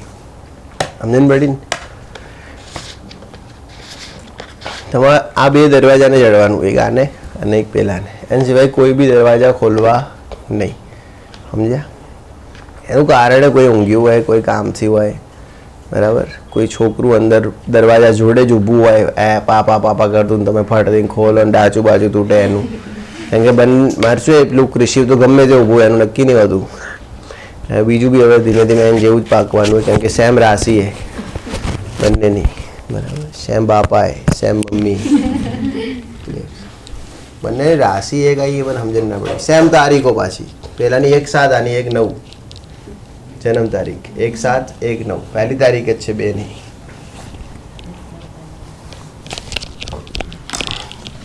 પેલો એમ કે 1/7 અને આ એમ કે 1/9. જાને હવે હા, એટલે માઇનસ આવશે.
સારું, હવે ફરીથી એકવાર કંઈ નહીં કરવું. ચલો, આટલે ધ્યાન રાખજો. આખો દાડો છે એનું સ્વાગત છે. આટલે ઋણ વીજભાર, બરાબર ને? આટલે અહીંયા ઋણ વીજભાર આવશે. અહીંયા શું આવશે? ઋણ વીજભાર આવશે. Thank you. ઓકે, તો ચલો હવે બીજી જે થિયરી એ જોઈ લઈએ છીએ આપણે. બંધની ધ્રુવ્યતા કેવી રીતે લખવી આવડી ગયું ને? તો મેં તમને બંધની ધ્રુવ્યતા કેવી રીતે લખાય એ શીખવી દીધું. પછી વીબીટી પણ એક મોસ્ટ આઈએમપી થિયરી એ કદાચ એ તો આપેલી અસાઇનમેન્ટમાં. એ તો આપેલી કે નહીં? હાઇડ્રોજન આલ્યો કે નહીં? હાઇડ્રોજન અણુના ઉદાહરણથી સંયોજકતા બંધનવાદ સમજાવો એવું. તો એટલે શું પૂછ્યું તાણે મેં? ઓકે, તો ચોથા પાઠના મેં હા, એ વખતે એવું વિચાર હેડતો હશે મગજમાં કે પહેલા ચોથો પાઠ ચલાવી લઉં પછી ચોથા પાઠનું અસાઇનમેન્ટ આપું, એવો વિચાર હેડતો હશે. અથવા એવો વિચાર ચાલુ હશે કે ચોથો પાઠ તો હું ચલાવી રહ્યું તો ભેગું ભેગું કહી દઈશ, ખોટો ઝેરોક્સના પૈસા બગાડી શું કરું? ક્લિયર? એવો વિચાર આવી ગયો હશે. સમજ્યા? ઓકે, સારું. તો વાંધો નહીં, ચોથા પાઠને હું પોતે કહી રહ્યું. ક્લિયર? બસ વીબીટી આઈએમપી है, फिर वीएससीपीआर आईएमपी है. देखो चौथा पार्ट ने आईएमपी थियरी कही दूँ. वीबीटी वीएससीपीआर બંને ધ્રુવીયતા પછી NH3NF3 વાળું કારણ. NH3NF3 વાળું શું है? કારણ. વીબીટી વીએસસીપીઆર બંને ધ્રુવીયતા NH3NF3 નું કારણ. ક્લિયર? એના પછી ચિતાર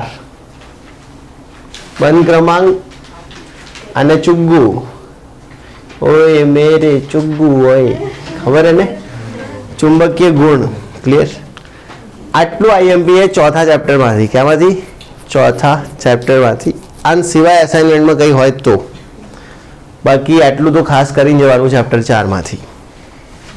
આમાંથી હમણાં હું બોલ્યો વીએસસીપીઆર બંને ધ્રુવીયતા NH3NF3 નું કારણ. ક્લિયર? હવે હું એક ચલાવી રહ્યું બે થિયરી, પરીક્ષામાં નહીં પૂછાય પણ ખાલી એમને એમ ચેપ્ટરમાં હે એટલે ચલાવી દઉં છું. ક્લિયર? ઓકે, તો એક થિયરી નિયમનિષ્ઠ વીજભાર. શું હે? નિયમનિષ્ઠ વીજભાર.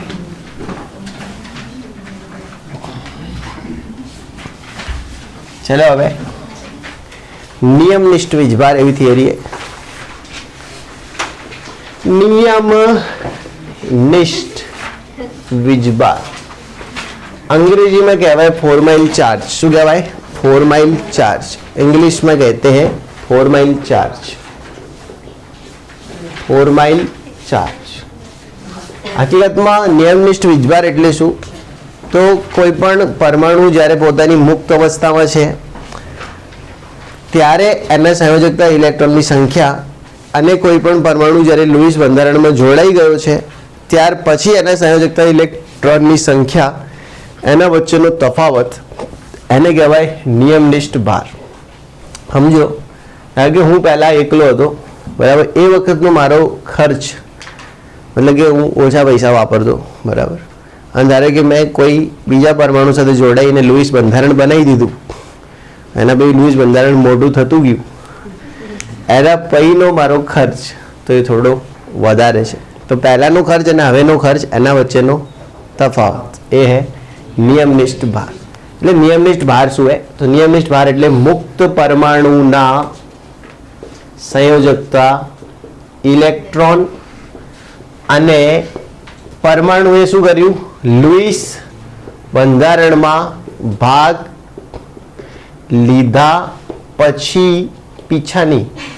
પછીના સંયોજકતા ઇલેક્ટ્રોન એમના વચ્ચેનો શું તફાવત એટલે નિયમનિષ્ઠ ભાર. તો પહેલા એની વ્યાખ્યા લખેલી અંદર ચોપડીમાં વાંચી લો, અંદરથી મળી જશે કે નિયમનિષ્ઠ વીજભાર એટલે શું. તો વ્યાખ્યા લખી છે, મુક્ત અવસ્થામાં પરમાણુના સંયોજકતા ઇલેક્ટ્રોનની સંખ્યા અને લુઈસ બંધારણમાં રહેલા પરમાણુના સંયોજકતા ઇલેક્ટ્રોનની સંખ્યા વચ્ચેનો તફાવત એટલે નિયમનિષ્ઠ ભાર. હવે નિયમનિષ્ઠ ભારની વ્યાખ્યા આવડી ગઈ. હવે નિયમનિષ્ઠ ભાર જેટલો ઓછો, ધ્યાન રાખજો, નિમ્નતમ બોલતા આવડે? આવું બોલજો. હા, નિમ્ન ક્રિશિયન જોડે બોલાવજો. ઘરે જાઓ ને એટલે ક્રિશિયને કહી દેજો આવું બોલે, અલગ આખું તમને એકદમ નવો વર્ડ્સ આપશે તમને. હવે નિમ્નતમ નિયમનિષ્ઠ વીજભાર, નિમ્નતમ નિયમનિષ્ઠ વીજભાર ધાગે નિમ્નતમ નિયમનિષ્ઠ વીજભાર, તો એની નિમ્નતમ ઉર્જા હોય. એની શું હોય? નિમ્નતમ ઉર્જા. જેટલું નિયમનિષ્ઠ વીજભાર નિમ્નતમ હશે એટલી એની ઉર્જા પણ નિમ્નતમ હશે અને તે પરમાણુ વધુ સ્થાયી હશે. તે પરમાણુ વધુ સ્થાયી હશે. તે પરમાણુ કેવો હશે? વધુ સ્થાયી. જેનો નિયમનિષ્ઠ વીજભાર ઓછો હોય તે પરમાણુની ઉર્જા પણ ઓછી હોય, અને જેની ઉર્જા ઓછી હોય કેવો હોય? સ્થાયી. મેં કાલે જ વાત કરી કે અમુક પરમાણુઓની ઉર્જા બહુ વધારે છે તો એક જગ્યાએ લોકો બેસી શકતા નથી, એમનું સ્થાયિત્વ કેવું હોય? ઓછું. ને અમુક પરમાણુઓની ઉર્જા ઓછી છે તો જ્યાં બેહારો ત્યાં ફેવિક્વિક લગાવી બેહી રહે. સમજ્યા કે નહીં? ઓકે, આવડશે? તો આ વાત કરી નિયમનિષ્ઠ વીજભાર ઉપર. અહીંયાથી પૂછાશે તો મસીક્યુ પૂછાશે, થિયરી પૂછાશે નહીં. અને થિયરી પૂછાય તો આટલું લખી દેવાનું કે નિયમનિષ્ઠ વીજભાર એટલે શું. તો લુઈસ બંધારણોમાં નિયમનિષ્ઠ વીજભારની ચર્ચા કરવામાં આવે છે. લુઈસ બંધારણમાં પરમાણુ એ કેટલો વીજભાર ધરાવે છે તે વીજભારને આપણે નિયમનિષ્ઠ વીજભાર તરીકે વ્યાખ્યાયિત કરતા હોઈએ છીએ.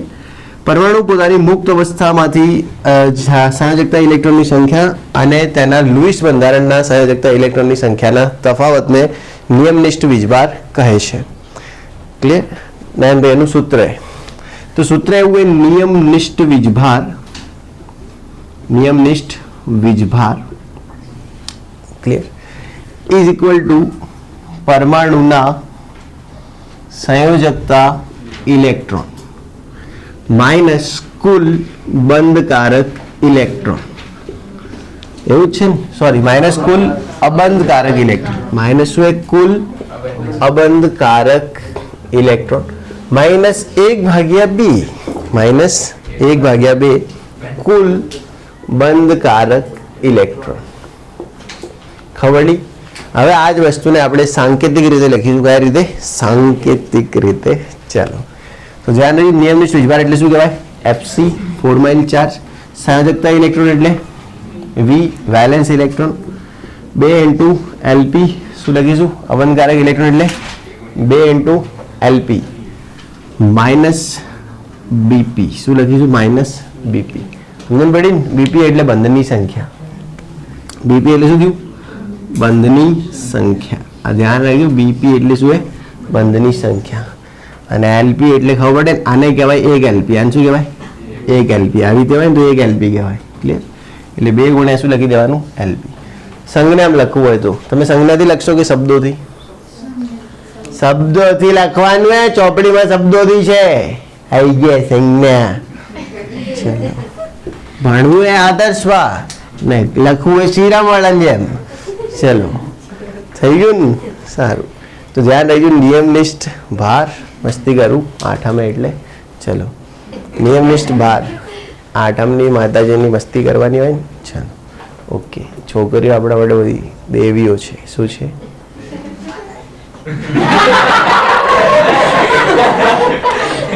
હવે રેણ જ કહું તમને ગુસ્સો આવે. દેવીઓ કીધું તો બી તમારા મોઢા એવા ને એવા જ છે. ચાલો નિયમનિષ્ઠ ભાર બરાબર. પરમાણુના સંયોજકતા ઇલેક્ટ્રોન માઇનસ કુલ અબંધકારક ઇલેક્ટ્રોન માઇનસ 1/2 કુલ બંધકારક ઇલેક્ટ્રોન. થયું બેટા? જો કેવી રીતે હવે કોઈનો બી તમારે નિયમનિષ્ઠ ભાર ગણવું હોય તો સૌથી પહેલાં એનું લુઈસ બંધારણ દોરવું જરૂરી છે. લુઈસ બંધારણો દોરતા આપણે શીખી ગયા છીએ. બરાબર. ધારો કે એમ કે તમને HNO3 માં N નું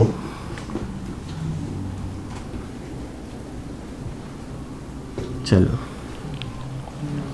HNO3 માં N નો નિયમનિષ્ઠ વીજભાર ખાલી જગ્યા છે.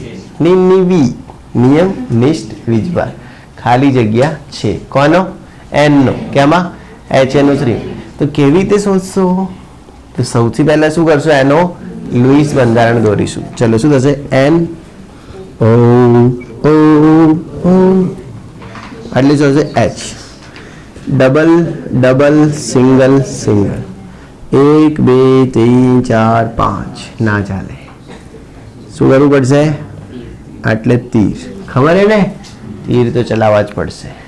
ચલો 1 2 3 4 1 2 3 4 2 4 6 8 2 4 6 8. સમજ પડી કે નહીં? આપણે કોનો નિયમનિષ્ઠ વીજભાર ગણવો છે? N નો. ક્લિયર? ચલો સૂત્ર શું છે? FC બરાબર valence minus 2 into LP minus BP. સમજ પડી ને? ચલો હવે નાઇટ્રોજનના વેલેન્સ કેટલા? 5. નાઇટ્રોજનના આજુબાજુ LP કેટલી? 0. તો 2 ઇન્ટુ 0. ચલો નાઇટ્રોજનના આજુબાજુ BP કેટલી? BP એટલે બંધ 1 2 3 4 એટલે BP કેટલી? 4. સમજણ પડી ને? ઓકે. શું થયું? 5 માઇનસ 0 માઇનસ 4 5 માઇનસ 4 1. એનો મતલબ નાઇટ્રોજનનો નિયમનિષ્ઠ વીજભાર કેટલો? આવડે કે નહીં? ચલો બીજો. ધારો કે એમ કીધું HNO3 માં O નો નિયમનિષ્ઠ વીજભાર ગણો.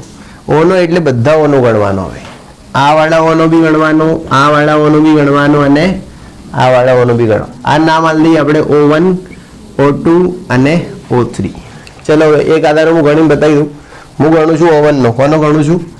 O1 નો. બરાબર. ચલો O1 નો નિયમનિષ્ઠ વીજભાર શું થશે? સંયોજકતા ઇલેક્ટ્રોન 6. LP કેટલી? 1 2 3 એટલે શું આવશે? 2 ગુણ્યા 3 માઇનસ BP કેટલી? 1. ખબર પડે ને? ચલો 6 ગુણ્યા 6 માઇનસ 1. અહીંયા માઇનસ આવે. સાલાઓને બુદ્ધિ તો છે નહીં. ચલો હવે 6 માઇનસ 6 એટલે 0 એટલે શું રહ્યું? માઇનસ 1. એટલે O1 નો વીજભાર કેટલો? માઇનસ 1. ચલો O2 અને O3 નો ગણો. નિયમનિષ્ઠ ભાર ગણવાનો છે. આવડે કે નહીં? ચમકુ આવડે કે નહીં? કોણતા? ફૂલે અંકિતાને કોઈ નહીં કેવું મારે.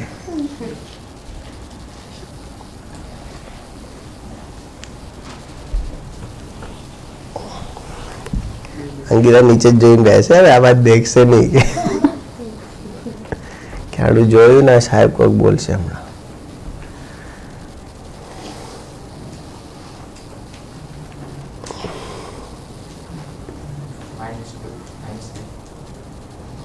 -2 અને -2. ઓકે.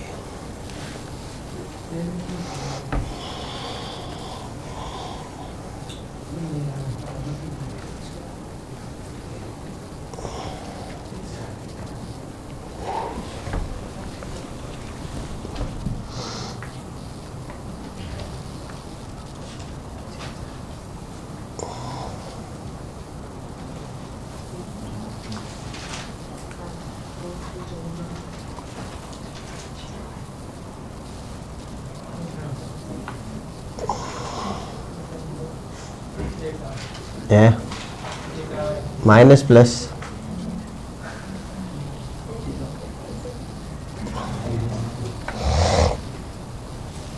होता आवड़े पहला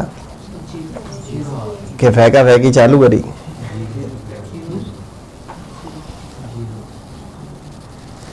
बनने में जीरो आ गई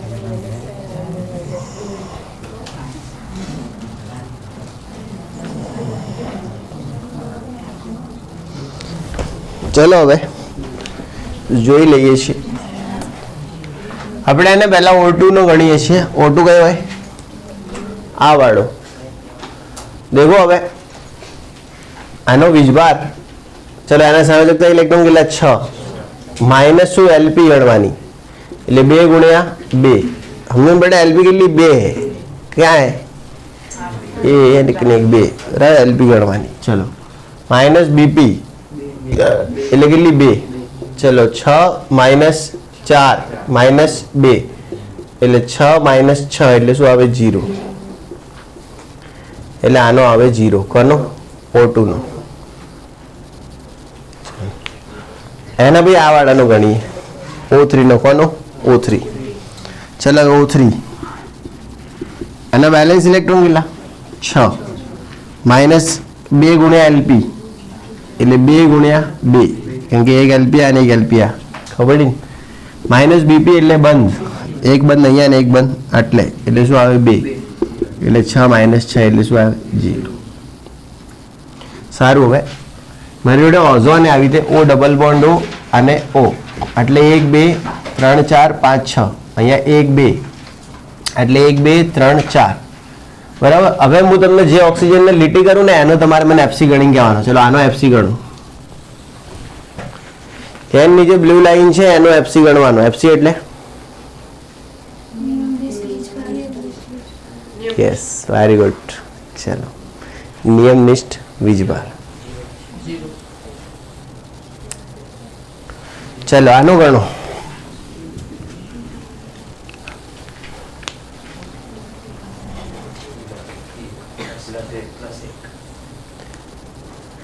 साचू है भाई सरस किलो आवशे +1 आनो गणवानो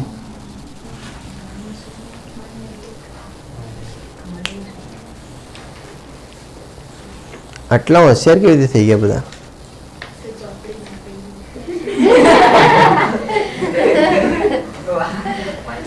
आमे गणन में दीकरा ચોપડી में तो बेटा आखी थियरी आपी आखू चैप्टर आप्યું હોય તમે કીધું હતું હું પહેલા કહી દેત કે ચેપ્ટર 4 ચોપડીમાં આપેલું છે જોઈ લેજો બેટા સારું તો હવે જે આપણે દિવાળી પછી જ્યારે મળીશું ત્યારે હું કહી દઈશ કે આ ચેપ્ટર ચોપડીમાં હે આપણે જોઈ લઈશું અને વાતો કરીને છૂટા પડીશું રોજ બરોબર ને શું કહેવું તમારું મિત્રો આ બાબતે કોઈ અભિપ્રાય તમારો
ચલો બેટા આપણે નિયમનિષ્ઠ વીજભારો ગણીશું હવે. પહેલા આના માટે ગણીએ. ચલો હવે એટલે કે આના માટે એફસી બરાબર શું થાય? વેલેન્સ ઇલેક્ટ્રોન કેટલા? 6. હવે 2 ગુણ્યા એલપી એટલે કેટલા થયા? 4. ના હોય ને તો 2 ગુણ્યા એલપી ના કરવું તો આવા ઇલેક્ટ્રોન નીકળી દેવાના. 4. અને વીપી એટલે શું કરવાના? બોન્ડ એટલે 2 એટલે શું આવે? 0. ચલો હવે આનો વારો. ચલો આનો પતી ગયો વારો. ઓકે આનો વારો હો સાચા વાળો.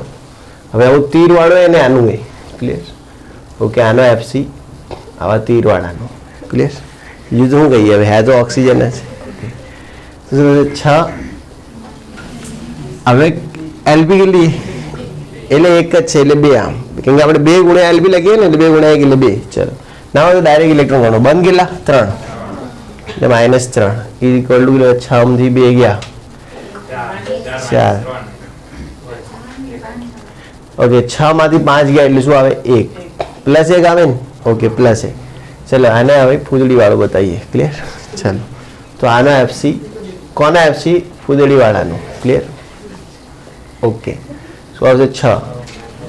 હવે 6 એન જોડે પછી 1 બંધ એટલે -1 એટલે -1 ખબર નહીં. આવડે નિયમનિષ્ઠ વીજભાર. મને કહો કયો ઓક્સિજન સૌથી સ્થાયી હશે?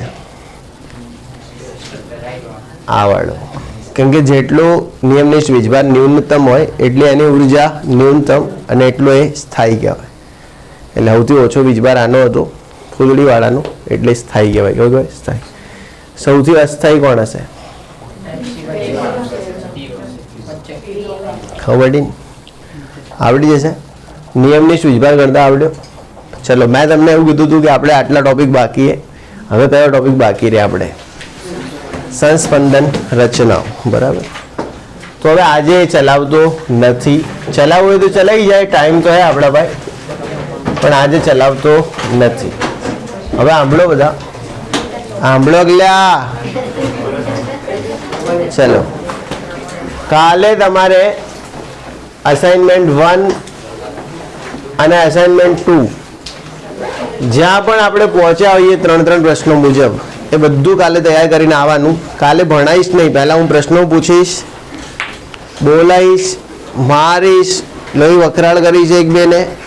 એના પછી મને એમ થશે કે ના મને શાંતિ થઈ ગઈ આત્મામાં, બરોબર મારકૂટ થઈ ગઈ. એના પછી એક જ થિયરી ચલાવીશ. કઈ? સંસ્પંદન રચનાઓ. કાલ કયો વારે? ગુરુ. એના પછી શુક્રવારે પણ ટ્યુશન ચાલુ છે અને શુક્રવારે હું 4 ક્વોન્ટમ અંક ભણાવીશ. શું ભણાવીશ? 4 ક્વોન્ટમ અંક. કયા ચેપ્ટરમાંથી? બીજા ચેપ્ટરમાં. એના પછી આપણે રજા આપીશું શુક્રવારે. એટલે શનિ રવિ શનિવારથી આપણે રજા ગણાશે ઓફિશિયલ. અને તમારે આવવાનું છે. એના પછી પરીક્ષા પતે એના બીજા જ દિવસે આવી જવાનું. આવી જ જવાનું. બાકી કોઈ વિડીયો કશું મળશે નહીં.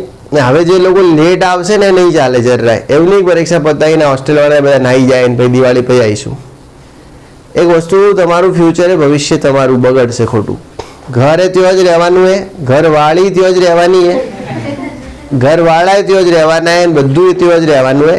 આ 2 વર્ષનો જે સુવર્ણ યુગ છે એ પતી ગયો ને તો ભાઈ આ પથરા જ રહેવાના હાથમાં. આ ધ્યાન રાખજો. બીજું એવું સમજતા હો તમે કે ખેતી કરીને કમાઈ લઈશું ને આમ ને તેમ ને, કાઠું એ નહીં થાય તમારાથી. સમજ્યા? અને હાલ એવું થતું હશે કે તો ગમે તે કોક કરશો પ્રૂફ. મને આ તો હું જ કરું પહેલાં તો. એવું કહું હોય ને તું ગોતી આપો હું જ કરું એમ. એનું કારણ હું 2-3 કલાક ભણીને બી ફ્રી હોઉં તો એ કામ કરું. તમે જે કહેતા હોય નહીં એવું કહી આ દુનિયા. એટલે ઘણા ખોટા હાથે ના હાથે સપના જોવાના નહીં. સાચું સત્ય એ જ છે કે ભણી લો, મસ્ત ભણી લો અને સારું રિઝલ્ટ લાવી દો તો સપના બધા પૂરા થશે. બાકી આમ કે જાણે બેહીને ગપ્પા મારશો બ્રાન્ડ વાતો કરશો બ્રેન હું તો આમ કરીશ ને હું તો આ કરી દઈશ ને ક્યારે હું તો ડૉક્ટર બનીશ ને કલેક્ટ ક્યારે વાતોથી કરવું પડશે અંદર બધું બેહીને ત્યારે બનશો કંઈક. Thank you. ફી બાકી એમને આલવાની કે નહીં?